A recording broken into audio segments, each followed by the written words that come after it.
Paper ನಲ್ಲಿ ಯಾರೋ ಒಬ್ಬ ಮುನ್ನಾಕುದು ಒಬ್ಬ ವ್ಯಕ್ತಿ ನಮ್ಮ ಎಮ್ಎಲ್ಎ ಸಾಹೇಬ್ ಮೇಲೆ ಏನ್ ಮಾಡಿದಾರೆ ಇಲ್ಲಿ 3 ವರ್ಷದಿಂದ ಅಂತೇಳಿ ಅವರು ಪ್ರಶ್ನೆಯನ್ನು ಆತ ಪೇಪರ್ ಮಾಡ್ತಾನೆ. ಏನ್ ಅಂತಂದ್ರೆ ಮೇಲ್ವರ್ಗದವರು ಸತ್ಯಕ್ಕೆ ದೂರವಾದದ್ದು, ಮತ್ತೆ ಅನೇಕ ಅಟ್ರಾಸಿಟಿ ಕೇಸ್ ಆಗ್ತದೆ ಅನ್ನೋದು ಅದು ಸತ್ಯಕ್ಕೆ ದೂರವಾದಂಥದ್ದು.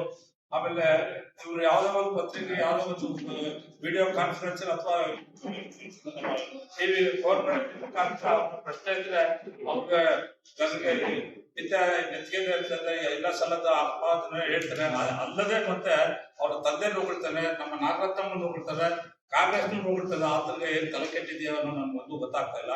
ಆದ್ರಿಂದ ಈ ಪ್ರತಿನಿಧಿ ಈ ಒಂದು ಸಭೆಯಲ್ಲಿ ನಾವು ಮಾತಾಡ್ಬೇಕಾದಿಕ್ಕೆ ಮತ್ತೆ ಮಾದೇವಪ್ಪನ ಪರ್ಸನಲ್ ಸಹಾಯಕನೊಬ್ಬನ ಆತ ಕಾಂಗ್ರೆಸ್ನವನಾಗಿದ್ರು ಮಾದೇವಪ್ಪನ ನಮ್ಮ ಸರ್ಕಾರದ ಮಂತ್ರಿಯಾಗಿ ಅವರಿಂದ ಸಹಾಯ ಪಡ್ಕೊಳ್ಳೋದು ನಮ್ಮ ಕರ್ತವ್ಯ ಇರುತ್ತೆ. ಅವ್ರ ಮಗ ನಮ್ಗೆ ಎಂಪಿ ಮಾಡಿದೀವಿ ಅಂತ ನಮ್ಗೆ ಡಿಆರ್ ಎಷ್ಟು ಅವ್ರು ಡಿಆರ್ ಎಷ್ಟು ಆಗಂತ ಮಾದೇವಪ್ಪನವರು ಆಪ್ತ ಮಾಡೋದು ಪ್ರಶ್ನೆ ಇಲ್ಲ. ಅವ್ರ ವಿರೋಧ ಪಕ್ಷದವ್ರು ಮಾಡಿದ್ರು ಅಂತ ಹೇಳಿ ಅಂತ ಮಾತಾಡಕ್ ಹೋಗ್ತಾನೆ ಅಥವಾ ಅದು ಸತ್ಯಕ್ಕೆ ದೂರ. ಮಾದೇವಪ್ಪನ ಮಗ ಸಹಾಯಕ ಕಾಂಗ್ರೆಸ್ ವ್ಯಕ್ತಿಗಳೇ ಮಾಡ್ಬೇಕು ಅನ್ನೋದು ಒಂದು ದೂರದೃಷ್ಟಿಯಿಂದ ನಮ್ಗೆ ಸಂತೋಷ ಆಯ್ತು. ಆತ ಬೇರೆಯವ್ರಿಗೂ ಪಕ್ಷಕ್ಕೆ ಇವಾಗ ಬಿಡ್ತಾನೆ. ಆದ್ರೆ ಎಮ್ಎಲ್ಎ ಯಾರು ಮಾಡಬೇಡಿ ಅಂತ ಹೇಳಿ ಎಲ್ಲರೂ ಮಾಡಿ ದಲಿತರಿಗೆ ಮಾಡಿ ಅಂತ ಬಿಟ್ಟಿರೋದು ಒಂದು ನಮ್ಗೆ ಸಹಾಯ ದಲಿತರಿಗೆ ಮಾಡಿ ಅಂತ ಹೇಳಿರೋದೊಂದು ಸಂತೋಷಕರ. ಆದ್ರೆ ನಾವ್ ಹೇಳೋದು ನಮ್ಮ ಮಾದೇವಪ್ಪನವರು ಯಾವುದೇ ಗ್ರಾಂಟ್ ಬರ್ಬೇಕಾದ್ರು, ನಮ್ಮ ಎಮ್ಎಲ್ಎ ಗ್ರಾಂಟ್ ಬರ್ಬೇಕಾದ್ರು ಎಮ್ಎಲ್ಎ ಸೈನಿಂದ ಯಾವ್ದು ಬರಕ್ಕಾಗಿಲ್ಲ. ಡಿಎಸ್ಪಿ ಎಸ್ಪಿ ಫಂಡ್ಗಳು ಯಾವುದೇ ಕಾರಣಕ್ಕೂ ಆ ಕ್ಷೇತ್ರದ ಎಮ್ಎಲ್ಎ ಸೈನ್ ಆಗ್ತಾ ಬರಕ್ಕಾಗಿಲ್ಲ. ನಾನೊಬ್ಬ ತಗೊಂಬರ್ತೀನಿ ಅನ್ನೋದು ಸುಳ್ಳು. ಅವ್ರು ಲೆಟರ್ ಕೊಟ್ಟು ಮಾತ್ರ ಅದೆಲ್ಲ ಬರೀ ನಮ್ಮ ದಲಿತರಿಗೆ ಆಗಿರೋದು ತಲೆ ಕೆಟ್ಟಿದೆ ಅಂತ ಹೇಳ್ತಾ ಇದ್ರಿ. ಅದನ್ನ ಹೆಸರು ಮೆನ್ಷನ್ ಮಾಡಕ್ ಆಗ್ತಾ ಇಲ್ಲ ನಾವು, ಯಾಕಂದ್ರೆ ಆ ತರ ಇರ್ತದೆ. ಅದು ಒಳ್ಳೆ ಹುಡುಗನ್ನು ಮೆನ್ಷನ್ ಮಾಡಕ್ ಆಗಿಲ್ಲ. ಅವನು ಬ್ರಾಕೆಟ್ ಅಲ್ಲಿ ಅಂತ ಬಾಕ್ಸ್ ಅಲ್ಲಿ ಹಾಕಿ ಅವನ್ನ ಅಪ್ಗ್ರೇಡ್ ಮಾಡಿರ್ತಂತ ನೋವು ನಮ್ಮ ಬೇಜಾರ ಇರ್ತದೆ. ಅದನ್ನ ಅವ್ರನ್ನೆಲ್ಲ ಕಂಟಿನ್ಯೂ ಮಾಡಿ ನಮ್ಮ ದಲಿತ ಸಮುದಾಯದ ಕಾಂಗ್ರೆಸ್ ಮುಖಂಡರು ಇವತ್ತು ತಮ್ಮನ್ನೆಲ್ಲ ಆಹ್ವಾನ ಮಾಡಿ ಆ ಪತ್ರಿಕೆಯನ್ನ ವಿರೋಧಿಸಿ ಮಾತನಾಡಕ್ಕಿದ್ದಾರೆ. ನಮ್ಮ ಸ್ನೇಹಿತರು ಆಲ್ರೆಡಿ ಅಧ್ಯಕ್ಷಿದ್ದಾರೆ, ಕಾಂಗ್ರೆಸ್ ಅಧ್ಯಕ್ಷರಿದ್ದಾರೆ, ಮಾದಿಗಳಿದ್ದಾರೆ, ಕಾಲಿದ್ದಾರೆ. ಆಮೇಲೆ ಇವರು ತಾರತಮ್ಯ ಹೇಳಿದ್ರೆ ಈ ಜನರಲ್ ನಲ್ಲಿ ನಮಗೆ ಉಪಾಧ್ಯಕ್ಷ ಮಾಡ್ತಾರೆ. ನಾನು ಅಣ್ಣಸ್ವಾಮಿ ಅಂತ ಟೌನ್ ಅಲ್ಲಿ ಉಪಾಧ್ಯಕ್ಷ ಮಾಡಿಕೊಟ್ಟಿದ್ದಾರೆ ಜನರಲ್ ಅಲ್ಲಿ. ಮತ್ತೆ ರಾಘಾಪುರದಲ್ಲಿ ಆ ಉಲ್ಲಾಸನ ಜನರಲ್ ಮಾಡ್ಕೊಟ್ಟಿದ್ದಾರೆ. APMC ಜನರಲ್ ಅಲ್ಲಿ ಮಾಡ್ಕೊಟ್ಟಿದ್ದಾರೆ. ಅವರು ಬೇರೆಯವರು ಮೇಲ್ವರ್ಗಕ್ಕೂ ನಮಗೂ ಆಗಿರೋ ರಿಸರ್ವೇಶನ್ ಕಾಪಾಡ್ಕೊಂಡು ನಮ್ಮನ್ನೆಲ್ಲ ದೂರ ತಳ್ತಿದ್ರು.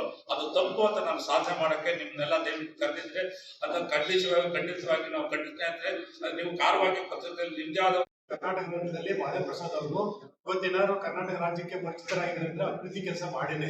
ಹಾಗಾಗಿ ಎಲ್ಲಾ ಮುಖ್ಯಮಂತ್ರಿಗಳಿಗೂ ಬಂದಾಗ ಆಶ್ಚರ್ಯ ಪಡ್ತಾರೆ. ಏನಂತಂದ್ರೆ ಎಲ್ಲಿಂದ ತಂದ್ರೆ ಈ ತರ ಫಂಡ್ಗಳನ್ನ ಹೆಂಗ್ ಮಾಡಿದ್ರೆ ಏನಂದ್ರ ಆ ಮಾಹಿತಿಯನ್ನ ನಮ್ಮ ಮಾದೇವಪ್ರಸಾದ್ ಅವ್ರನ್ನ ಕೇಳ್ತಾ ಇದ್ರು. ಆ ಮಾದೇವಪ್ರಸಾದ್ ಏನು ಅಭಿವೃದ್ಧಿ ಕೆಲಸ ಮಾಡಿದ್ರೆ ಆ ಮುಂದುವರೆದ ಭಾಗವನ್ನ ಇವತ್ತು ಗಣೇಶ್ ಪ್ರಸಾದ್ ಅವರು ನಮ್ಗೆ ಮಾಡ್ತಾ ಇದ್ದಾರೆ.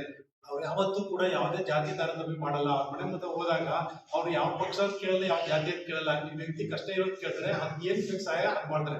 ಅದ್ ಬಿಟ್ರೆ ಗಣೇಶ್ ಪ್ರಸಾದ್ ಅವ್ರಿಗೆ ಆ ವಿಷಯನೇ ಗೊತ್ತಿಲ್ಲ, ಜಾತಿ ಅನ್ನೋ ವಿಷಯನೇ ಗೊತ್ತಿಲ್ಲ. ಹಂಗಾಗಿ ಸುಮ್ಮನೆ ಇಲ್ಲ ಸಲ್ಲದ ಆರೋಪಗಳನ್ನ ಸಾಕ್ಷ್ಯದ ರಹಿತವಾಗಿ ಮಾಡಬಾರ್ದು. ಯಾವಾಗ ಒಬ್ಬ ವ್ಯಕ್ತಿ ಅಭಿವೃದ್ಧಿ ಕೆಲಸ ಮಾಡ್ತಾ ಇದ್ದಾರೆ ಅಂದ್ರೆ ಅವ್ರಿಗೆ ನಾವು ಸಾಥ್ ಕೊಡ್ಬೇಕು. ಆ ಮುಡ್ಡ ಕೂಡ ರಸ್ತೆ ಸರಿ ಇಲ್ಲ ಅಂತ ಇದ್ದಾರೆ. ಅವರು 18 23 ಕೊಟ್ಟು ಪ್ರಯತ್ನ ಪಟ್ಟಿದ್ರೆ ಆಗಿಲ್ಲ. ಹಾಗೆ ಈಗ ಗಣೇಶ್ ಪ್ರಸಾದ್ ಅವ್ರ ಕೈಲಿ ಮಾಡಿಸ್ಬೇಕು ಅನ್ನೋ ಕೇಳಕ್ ಆಗ್ತಾ ಇಲ್ಲ. ಹಂಗಾಗಿ ಸುಮ್ಮನೆ ಇಲ್ಲ ಸಲ್ಲದ ಆರೋಪ ಮಾಡ್ತಾರೆ. ನಾವು ಏನಂತ ಹೇಳ್ತಾ ಇರ್ಬೋದು, ಗಣೇಶ್ ಪ್ರಸಾದ್ ಅವ್ರು ಯಾರು ಹೇಳಿಸ್ಕೊಳ್ಳಲ್ಲ.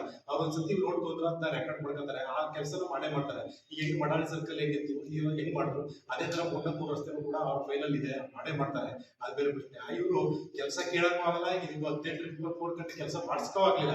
ಹಂಗಾಗಿ ಇಲ್ಲ ಸಲ್ಲದ ಆರೋಪ ಮಾಡಿ ಅಭಿವೃದ್ಧಿ ಕೆಲಸ ಮಾಡೋರನ್ನ ಸುಮ್ಮನೆ ಕಾಲಿಡ್ತಾರೆ. ಯಾಕೆ ಅಂತಂದ್ರೆ ಅವ್ರಿಗೆ ಭಯ ಸ್ಟಾರ್ಟ್ ಆಗಿದೆ. ಏನು ಭಯ ಸ್ಟಾರ್ಟ್ ಆಗಿದೆ? ನಾವು 28 ಕೂಡ ಗೆಲ್ಲುವ ಸಾಧ್ಯತೆ ಕಮ್ಮಿ ಇದೆ. ಯಾಕಂದ್ರೆ ನಾವೇನಂತಂದ್ರೆ ಒಂದು 70,000 ಗೆಲ್ತೀವಿ ಅಂತ ನಾವಿದ್ದು. ಆದ್ರೆ ಇವತ್ತು ನಾವು ಸಮೀಕ್ಷೆ ಪ್ರಕಾರ, ನಮ್ಮ ಗೊತ್ತಿರೋ ಪ್ರಕಾರ, ನಾವು ಹಳ್ಳಿಯ ಒಡನಾಟ ಪ್ರಕಾರ ನಾವು 1 ಲಕ್ಷಕ್ಕಿಂತ ಹೆಚ್ಚಿನ ಇದರಲ್ಲಿ 28ಗೆ ಗಣೇಶ್ ಪ್ರಸಾದ್ ಕೆಲಸ ಜವಾಬ್ದಾರಿ ನಮ್ಗಿದೆ. ಬರೀ ಗಣೇಶ್ ಪ್ರಸಾದ್ ಅವ್ರ ಜವಾಬ್ದಾರಿ ನಮ್ಮ ಜವಾಬ್ದಾರಿ ಇದೆ. ನಾವು ನಮ್ಮ ಇದಕ್ಕೋಸ್ಕರ, ನಮ್ಮ ತಾಲೂಕಿನ ಇದಕ್ಕೋಸ್ಕರ ನಾವು ಗೆಲ್ಸ್ತೀವಿ. ಹಾಗಾಗಿ ಇವರು ಏನ ಮಾಹಿತಿ ಕೊಡ್ತಿದ್ದಾಗಿ ಸುಮ್ಮನೆ ಆ ಕೆಲಸ ಇದಾಗಿಲ್ಲ ಅಂತಾರೆ. ಆಮೇಲೆ ಮಾದೇವಪ್ಪ ಅವ್ರದ್ದು ನಮ್ಮ ಮನೆ ಸುಮ್ಮನೆ ಹೇಳ್ದಂಗೆ ಯಾರು ಕೂಡ ಇಂಥ ಕೆಲಸ ಮಾಡಿ ಅಂತ ಯಾರು ಹೇಳಿಲ್ಲ. ಮಾದೇವಪ್ಪ ಅವರು ಪ್ರೀತಿ ವಿಶ್ವಾಸಕ್ಕೆ ನಮ್ಮ ಮಾಮೂಲಿ ಶಾಸಕರನ್ನು ಒಳಗೊಂಡೇ ಮಾಡಿದ್ದಾರೆ ಹೊರತು ಅವ್ರನ್ನ ಬಿಟ್ಟು ಮಾಡಿಲ್ಲ. ಹಾಗಾಗಿ ಗಣೇಶ್ ಪ್ರಸಾದ್ ಅವರ ಹಿತದೃಷ್ಟಿ ಏನಪ್ಪ ಅಂದ್ರೆ ನಿಜವಾದ ಫಲಾನುಭವಿಗೆ ತಲುಪಬೇಕು, ಅದೇ ಅವ್ರ ಉದ್ದೇಶ ಹೊರತು ಬೇರೆ ಯಾರು ಕೂಡ ಬಡಬೇಡಿ ಅಂತ ಇದುವರೆಗೂ ಯಾರು ಹೇಳಿಲ್ಲ. ಅವ್ರು ಯಾವುದೇ ತರ ತಾರತಮ್ಯ ಮಾಡಲ್ಲ, ಯಾವುದು ಕೂಡ ಪಕ್ಷ ಕೇಳಲ್ಲ, ಜಾತಿ ಕೇಳಲ್ಲ.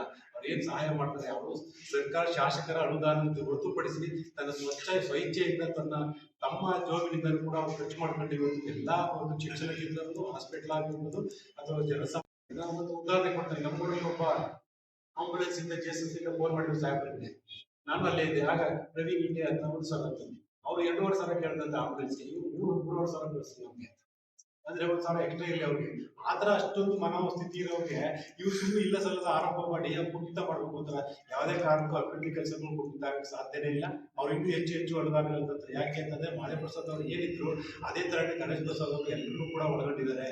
ಏನು ಮುಖ್ಯಮಂತ್ರಿ ಸಿದ್ದರಾಮಯ್ಯ ಅವರು ಎಲ್ಲರೂ ಕೂಡ ವಿಶ್ವಾಸ ಪಡ್ಕೊಂಡು ಅವ್ರ ಏನು ಅಭಿವೃದ್ಧಿ ಕೆಲಸ ಆಗಬೇಕು, ನಮ್ಮ ಹಿಂದುಳಿದ ಜಿಲ್ಲೆ ಹೆಚ್ಚಿನ ಮಾನ್ಯತೆ ಕೊಡಿ ಅಂತ ಅವ್ರು ಕೇಳ್ತಾರೆ. ಒಂದು ಯಾವುದೇ ಪಕ್ಷಕ್ಕೋಸ್ಕರ ನಾವು ದುಡಿತಾ ಇಲ್ಲ.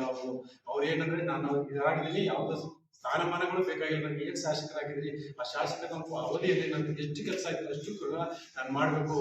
ಬೇರೆಯವರಾಗಿದ್ರೆ ನಾನು ಸಚಿವರು ಬೇಕು ಅಂತಾರೆ, ಆಗಿದ್ರು ಸಚಿವರು ಬೇಡ ಅಂತಾರೆ. ಯಾಕಂದ್ರೆ ಪುಟ್ಟರಂಗ ಶೆಟ್ಟಿ ಇದ್ದಾರೆ ಅಂತವ್ರ ಫಸ್ಟ್ ಅವಕಾಶ ಬೇಡಿ, ನಾವು ಬೇಡ ಅಂತಾರೆ.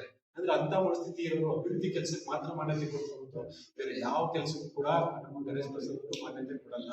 ಯಾರ ಮಾತು ಕೇಳೋದು ಇಲ್ಲ. ಅವ್ರು ಏನಿದೆ ಸತ್ಯ ಸತ್ಯ ಅಷ್ಟೇ. ಅವ್ರು ಸುಳ್ಳನ್ನ ಸುಳ್ಳು ಅಂತಾರೆ, ಸತ್ಯನ ಸತ್ಯನ ಅಂತಾರೆ. ಈಗ್ಲಿಂದಲ್ಲ, ಅವ್ರ ತಂದೆಯಿಂದ ಬಡವಳಿಯಾಗಿ ಬಂದಿರೋದು, ಅದನ್ನೇ ಮುಂದುವರಿಸ್ಕೊಂಡು ಹೋಗ್ತಾ ಇದ್ದಾರೆ.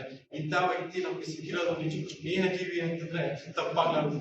ಇಂಥ ಶಾಸಕರನ್ನ ನಾವು ಉಳಿಸ್ಕೊಂಡು ಬೆಳೆಸಬೇಕು, ನಮ್ಮೆಲ್ಲರ ಜವಾಬ್ದಾರಿ. ಇಂಥವ್ರನ್ನ ಎಲ್ಲ ಸಲದ ಆರೋಪ ಮಾಡ್ತಾ ಇದ್ದಾರೆ. ಇದು ನನ್ನ ಸತ್ಯವಾಕ್ಯ ದೂರ ಅದು ಮಾಹಿತಿ ಕೊಡ್ತಾ ಇದೆ. ಮಾಹಿತಿ ಪಡ್ಕೊಳ್ಳಕ್ಕೆ ನಿಮ್ಮ ಮಾಧ್ಯಮ ಮುಖಾಂತರ ತಿಳಿಸಕ್ಕೆ ಇಷ್ಟ.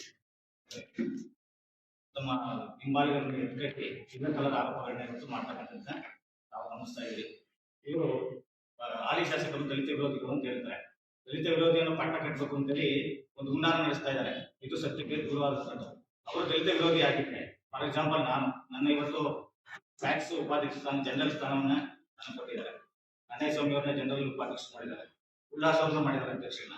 ಹೀಗಾಗಿ APMCಯಲ್ಲಿ ಉಪಾಧ್ಯಕ್ಷ ಸ್ಥಾನವನ್ನ ರಾಜು ಅವರು ಕೊಟ್ಟಿದ್ದಾರೆ. ಇದು ಯಾವ ತರ ದಲಿತ ವಿರೋಧಿ ಅಂತ ಇವರು ಬಿಂಬಿಸಲು ಹೊರಟಿದ್ದಾರೆ ಅಂತಕ್ಕಂಥದ್ದು ನನಗೊಂಥರ ಭ್ರಮೆ ಆಗ್ತಾ ಇದೆ. ದಯಮಾಡಿ ಇದನ್ನ ಅವರು ಒಂದು ಭ್ರಮೆ. ಈಗ PLD ಬ್ಯಾಂಕ್ ಚುನಾವಣೆ ಆದ ನಂತರ ಏನೋ ಒಂಥರ ವಿರೋಧ ಮಾಡ್ತಾ ಇಲ್ಲಸದ ಆರೋಪ ಮಾಡ್ತಾ ಇದ್ದಾರೆ. ಎಲ್ಲ ಸತ್ಯಕ್ಕೆ ದೂರ ಆದ ಗಣೇಶ್ ಪ್ರಸಾದ್ ಅವರು ವೈಯಕ್ತಿಕವಾಗಿ ಎಷ್ಟು ಅಂಬೇಡ್ಕರ್ ಸಮುದಾಯ ಭವನಗಳಿಗಾಗಲಿ, ಅಂಬೇಡ್ಕರ್ ಜಯಂತಿ, ಅಂಬೇಡ್ಕರ್ ಪುತ್ಥಳಿಗಳ ನಿರ್ಮಾಣಕ್ಕಾಗಿ ಸಾಕಷ್ಟು ಸಹಾಯವನ್ನು ಮಾಡತಕ್ಕಂಥದ್ದು ತುಂಬ ನಿದರ್ಶನಗಳಿದೆ. ಮತ್ತೆ ಈಗ ಹಾಲಿ ಶಾಸಕರು ರೈತರ ವಿರೋಧವಾಗಿದ್ದಾರೆ ಅಂತ ಹೇಳ್ತಾರೆ. ರೈತ ವಿರೋಧಿಯಾಗಿದ್ರೆ ಈಗ ಕೋಲ್ಡ್ ಸ್ಟೋರೇಜ್, ಈಗ ಗುಂಡ್ಲುಪೇಟೆ APMC 8,90,00,000 ವೆಚ್ಚ ಕೋಲ್ಡ್ ಸ್ಟೋರೇಜ್ ನಿರ್ಮಾಣ ಮಾಡ್ತಾರೆ. ಮತ್ತೆ ಬೇಗೂರು ಹತ್ತಿ ಮಾರುಕಟ್ಟೆಯನ್ನ 6 ಕೋಟಿ ವೆಚ್ಚದಲ್ಲಿ ಅದು ಕಂಪ್ಲೀಟ್ ಕಂಪ್ಲೀಟ್ ಆಗಿ ನೀನು ಉದ್ಘಾಟನೆ ಆಗುವಂತ ಪರಿಸ್ಥಿತಿಯಲ್ಲಿದೆ. ಮತ್ತೆ 110 ಕೆರೆಗಳಿಗೆ ನೀರು ತುಂಬಿಸುವ ಯೋಜನೆ 475 ಕೋಟಿ ಹಿಂದೆ ಸಿದ್ದರಾಮಯ್ಯ ಸಾಹೇಬ್ ಸರ್ಕಾರದಲ್ಲಿ 475 ಕೋಟಿಯನ್ನು ಅನುದಾನ ತಂದು ಈಗ ಅದು ಆ ಸಭೆ ಹಂತದಲ್ಲಿ ಎಲ್ಲ ಮುಗಿದಿತ್ತು, ಇನ್ನೇನೋ ಪ್ರಾರಂಭವಾದ ಹಂತದಲ್ಲಿದೆ.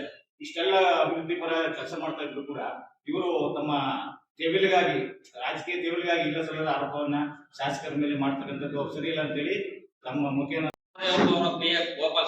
ಗೋಪಾಲ್ ಅವರು ತಂದಿರೋದು ಇದರಲ್ಲಿ ಸಾಹೇಬರ ಪಾತ್ರ ಇಲ್ಲ ಅನ್ನೋ ಮಾತನ್ನ ಅವ್ರು ಆಡಿದ್ದಾರೆ. ಅದಕ್ಕೆ ನಾವು ವ್ಯಕ್ತಪಡಿಸ್ತೀನಿ. ಮಿಸ್ಟರ್ ಮುಂಡಾ ಪ್ರಕಾಶ್ ಅವರೇ, ಇವರು ಗೋಪಾಲ್ ಅವರು ತಂದಿದ್ದಾರೆ ಅಂತ ಹೇಳಿದ್ರು. ಅವರು ಮೊದಲನೇದಾಗಿ ಗೌರ್ಮೆಂಟ್ ಪೇ ಅಲ್ಲ. ಅವ್ರು ಯಾರು ಒಂದು ಮಾದೇವಪ್ಪ ಕಾರ್ಯದರ್ಶಿ ಆಗಿರ್ಬೋದು, ಬಟ್ ಗೌರ್ಮೆಂಟ್ ಪೇ ಅಲ್ಲ. ಅದೇ ರೀತಿ ನಮ್ಮ ಸಾಹೇಬರು ಸಂವಿಧಾನಾತ್ಮಕವಾಗಿ ಗೆದ್ದಿರೋದು. ಗಣೇಶ್ ಪ್ರಸಾದ್ ಅವರು ಜನಗಳ ಒಂದು ಓಟಿಂದ ಸಂವಿಧಾನಾತ್ಮಕವಾಗಿ ಗೆದ್ದಿ ಅವರ ಒಂದು ಲೆಟ್ರೇಟ್ ಇಂದ ಅವರ ಏನ್ ಲೆಟ್ರೇಟ್ ಇದೆ, ಅವ್ರ ಲೆಟ್ರೇಟ್ ಇಂದ ಸಮಾಜ ಕಲ್ಯಾಣ ಇಲಾಖೆಗೆ ಲೆಟ್ರೇಟ್ ಮಾಡಿ ಲೆಟರ್ ಬರೆದಿ ಅವರು ಮಾದೇವಪ್ಪ ಸಾಹೇಬ್ರ ಹತ್ರ ಕೇಳ್ಕೊಂಡು ಅನುದಾನಗಳನ್ನ ತಂದಿದ್ದಾರೆ. ಇದ್ರು ಗೋಪಾಲ್ ಅವ್ರ ಪಾತ್ರ ಇರ್ಬೋದು, ಏನೋ ಅವರು ಪಿ ಆಗಿರೋದ್ರಿಂದ ಈಗ ನಮ್ಮ ಸಾಹೇಬರು ಪಿ ಎಗಳಿದ್ದಾರೆ, ಅವರು ರೆಕಮೆಂಡ್ ಮಾಡ್ತಾರೆ ಇರ್ಬೋದು. ಬಟ್ ಇದರಲ್ಲಿ ಮುಖ್ಯವಾದ ಪಾತ್ರ ನಮ್ಮ HM ಗಣೇಶ್ ಪ್ರಸಾದ್ ಸಾಹೇಬ್ರದ್ದು. ಅವ್ರ ಲೆಟರ್ ಇದೆ, ಇವ್ರಿಗೆ ಗೊತ್ತು. ಒಂದು MLA ಲೆಟರ್ ಇಲ್ಲದೆ ಇವ್ರು ಹೋಗಿ ಒಂದು ಇದನ್ನ ತರಕಂತ ಅಲ್ಲ. ಲೋಕಲ್ MLA ಲೆಟರ್ನ ಮಿನಿಸ್ಟರ್ಗಳಿಗೆ ಕೊಟ್ಟು ಅದನ್ನ ಮುಖ್ಯಮಂತ್ರಿಗಳ ಇದರಲ್ಲಿಟ್ಟು ನಮ್ಗೆ ಅನುದಾನವನ್ನು ಕೊಡಿಸ್ಬೇಕು. ಅಷ್ಟು ಅನುದಾನ ನಮ್ಗೆ ಇವರು ಸಾಹೇಬರು ಕೊಡ್ಸಿದ್ದಾರೆ. ಹಂಗೆ SCPTSP ವರ್ಕ್ ಬಗ್ಗೆ ಮಾತಾಡ್ತಾರೆ. SCPTSP ದಲಿತರಿಗೆ ಏನು ಮಾಡಿಲ್ಲ, SCPTSP ವರ್ಕ್ ಇವ್ರು ಏನು ತಂದಿಲ್ಲ ಅಂತ ಎಲ್ಲ ಮಾತಾಡ್ತಾರೆ. ಇವ್ರು ಹೆಚ್ಚು ಕಡಿಮೆ ನಮ್ಮ ಸಾಹೇಬರು SCPTSP ವರ್ಕ್ 17.80 ಕೋಟಿ ರೂಪಾಯಿನ ನಮ್ಮ ತಾಲೂಕಲ್ಲಿ SCPTSP ಪರಿಶಿಷ್ಟ ಜಾತಿ ಪರಿಶಿಷ್ಟ ಪಂಗಡದ ಸಮುದಾಯ ಭವನಗಳು, ಅಂಬೇಡ್ಕರ್ ಸಮುದಾಯ ಭವನಗಳು, ವಾಲ್ಮೀಕಿ ಸಮುದಾಯ ಭವನಗಳು, ಹಾಗೆ CC ರಸ್ತೆ ಕಾಮಗಾರಿಗಳು 17.80 ಕೋಟಿ ಕೆಲಸಗಳು ಸಂಪೂರ್ಣ ಮಾಡಿದ್ದಾರೆ SCPTSP ಇದರಲ್ಲಿ.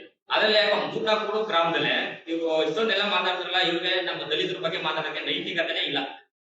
ಇವರು ಸರ್ಕಾರ ಅವಧಿ ಗೀತಾ ಮಾಧವ ಪ್ರಸಾದ್ ಅವರು ಗೆದ್ರು 2000 ಇವ್ರದ್ದೇನ 2018 ಅವಧಿಯಲ್ಲಿ 400 ಕೋಟಿ ಅನುದಾನನ ನಮ್ಮ ಗೀತಾ ಮಾಧವ ಪ್ರಸಾದ್ 1 ವರ್ಷದ ಅವಧಿಯಲ್ಲಿ 400 ಕೋಟಿ ಅನುದಾನನ ತಗೊಂಡು ನಮ್ಮ ಗುರುಪೇಟೆ ಕ್ಷೇತ್ರಕ್ಕೆ.